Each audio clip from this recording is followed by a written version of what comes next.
சென்னையில் வீடுகளை வாடகைக்கு எடுத்து அதனை குத்தகைக்கு விட்டு சுமார் 3 கோடி ரூபாய் மோசடி செய்ததாக பெண் கைது செய்யப்பட்டார். சின்ன நீலாங்கரையில் ஜூன் ஹோம்ஸ் என்ற பெயரில் தரகு வேலை பார்த்து வந்த நிகமத் நிஷா வீடுகளை வாடகைக்கு எடுத்து அதனை லீஸுக்கு விட்டு 7 லட்சம் முதல் 15 லட்சம் ரூபாய் வரையில் பெற்றுக்கொண்டு மோசடி செய்து தலைமறைவானதாக கூறப்படுகிறது. இவரால் பாதிக்கப்பட்ட 46 பேர் காவல் ஆணையர் அலுவலகத்தில் கொடுத்த புகாரின் அடிப்படையில் செல்போன் நெட்வொர்க் மூலமாக நிகமத் நிஷா இருப்பிடத்தை கண்டுபிடித்து கைது செய்தனர்.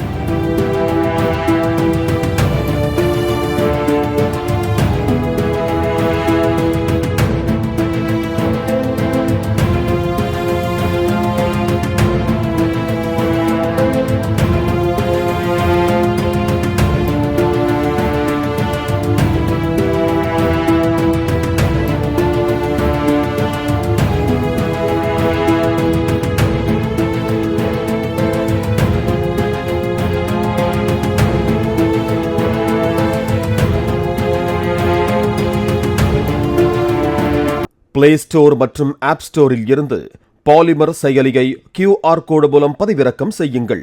செய்திகளை உடனுக்குடன் பெறுங்கள்.